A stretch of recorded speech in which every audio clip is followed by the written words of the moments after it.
Welcome back to the Mastering the Keys series, where we'll learn how to master every key on the piano.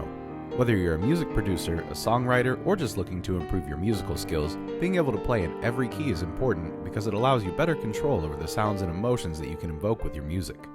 Many people believe that each major and minor key have its own unique feeling that are associated with it, so let me know what you feel from this one down in the comments below.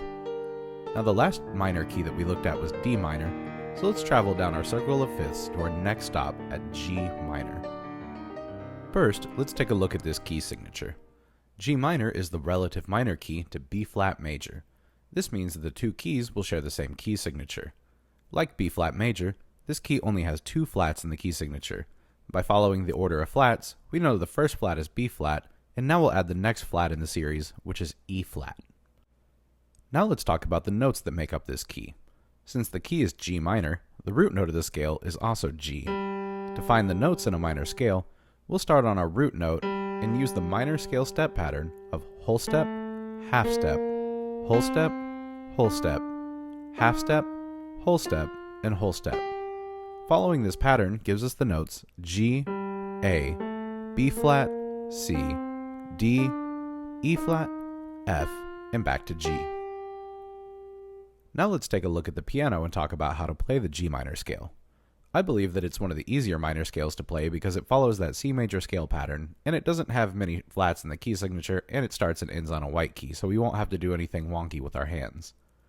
So starting off with the right hand, our thumb, or finger number 1, will start on G, and we'll play G with 1, A with 2, and B flat with 3. Then we'll shift up our hands so that finger 1 will then play C, then play D with 2, and E flat with 3. Then we'll play F with 4 and land on G with 5. Then we'll head back down by playing F with 4, E flat with 3, D with 2, and C with 1. Then shift your hand down so that you play B flat with 3, A with 2, and land home on G with 1. Again, those finger numbers are 1, 2, 3, shift, 1, 2, 3, 4, 5. Then back down to 4, 3, 2, 1, shift, 3, 2, 1. Now practice that scale pattern slowly until you can do it about 3 times in a row without mistakes. Then you can work on speeding it up. Once you feel comfortable with that, we can move on to the left hand. We'll start by putting finger number 5, your pinky, on G, and we'll play G with 5, A with 4, B flat with 3, C with 2, and D with 1. Then shift up so that you play E flat with 3, F with 2, and land on G with finger 1. Then head back down playing F with finger 2 and E flat with 3. Now shift your hand down so that you play D with finger 1, C with 2, B flat with 3, A with 4, and land home on G with finger 5. Again, those finger numbers are 5, 4, 3, 2, 1. Shift, 3, 2, 1. Then head back down on 2, 3, shift, 1, 2, 3, 4, and 5. Now be sure you practice those shifts slowly and methodically so that you can do them without having to look at your hands every time they shift positions or cross over. Once you can play that left hand without mistakes, we'll try putting them together. So let's set up our hands with finger 5 on G in the left hand and finger 1 on G in the right hand. And we'll play G, A, and B flat. Then the right hand will shift up to C, then play D, and now the left hand shifts up to E flat, then play F and G. Then we'll go back down to F, then E flat, and now shift the left hand down to D, then play C, and then the right hand will shift down to B flat, then play A, and finally land home on G. Now let's run that scale again, but a little bit slower. So we'll play G, A, B flat, C, D, E flat, F, and G. Now back down to F, E flat, D, C, B flat, A, and G. Now great work on those. Once you feel comfortable with those scales, we can move on to talking about the arpeggios. Arpeggios are just rungs that will play the root, the third, and the fifth notes of the scale. In the key of G minor, those notes will be G, B flat, and D. For these arpeggios, we'll use our 1, 2, 3, and 5 finger pattern. So looking first at the right hand, we'll start with finger 1 on G and play G with 1, B flat with 2, and D with 3. Then shift your hand up to play the next G an octave up with finger 1, then play B flat with 2 and D with 3, and then stretch your pinky up to play that G with finger 5. Then head back down playing D with 3, B flat with 2, and G with 1. Then shift down playing the next D with 3, then B flat with 2, and land back home on G with finger 1. Again, those finger numbers are 1, 2, 3, shift, 1, 2, 3, 5. Back down to 3, 2, 1, shift, 3, 2, 1. Now the left hand will play the same notes, but it will use a different fingering for them.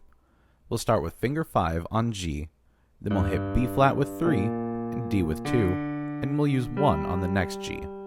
Then shift up your hand to play the next B flat with finger 3, D with 2, and reach up to hit G with 1. Then head back down playing D with 2 and B flat with 3. Then shift your hand down to play G with 1, D with 2, B flat with 3, and land home on G with 5. Again, those finger numbers for the left hand arpeggio are 5, 3, 2, 1, shift, 3, 2, 1.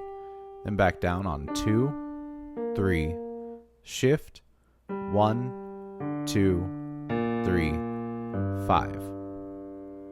Now we can work on practicing each hand separately, very slowly until you stop making mistakes, and then try putting them together. Playing them together will look like this.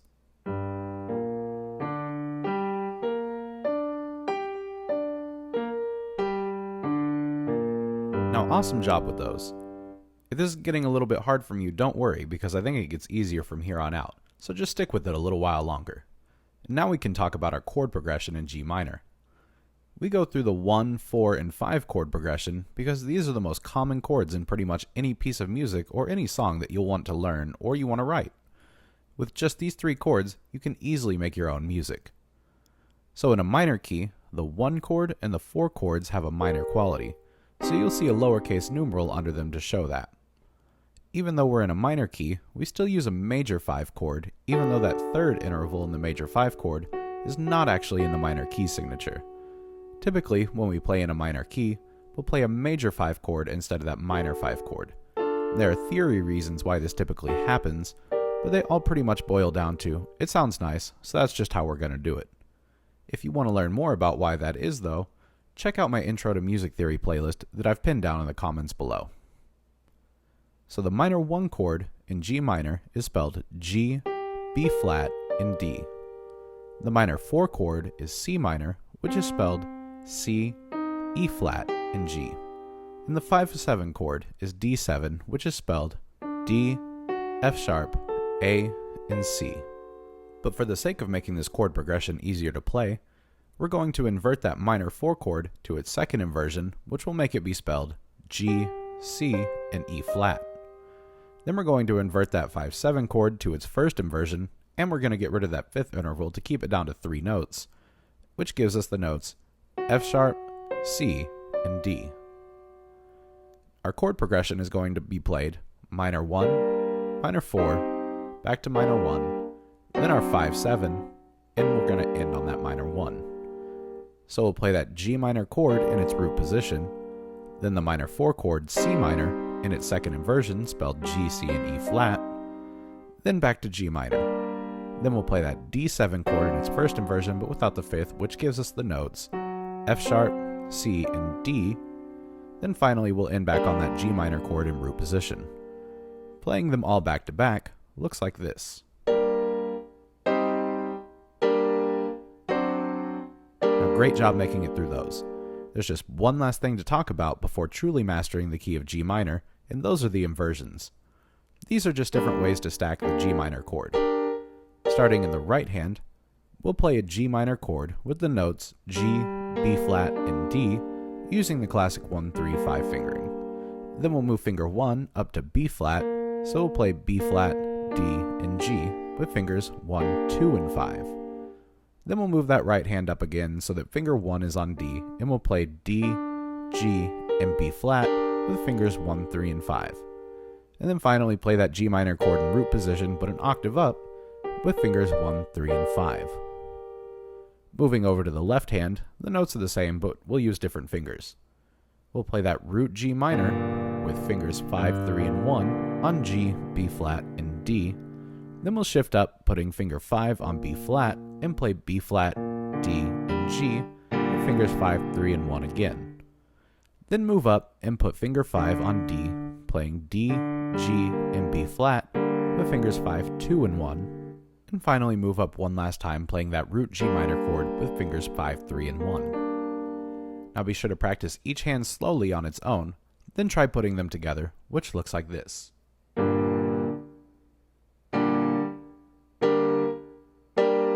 Now great job making it through those.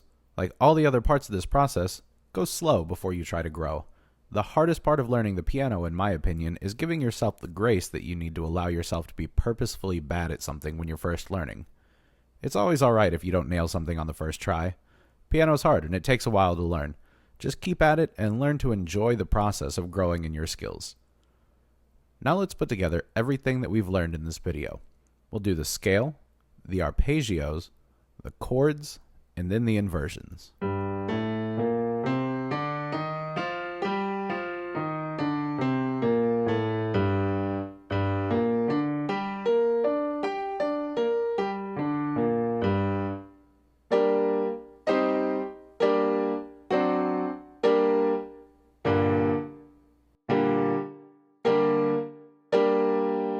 Now congratulations on mastering the key of G minor. It's a very dark key, but if used correctly can be a very powerful tool in your musical arsenal. If you found this video helpful, please help out the channel by giving us a like and subscribe if you aren't already. Now thanks for watching, and be sure and stay tuned for our next video.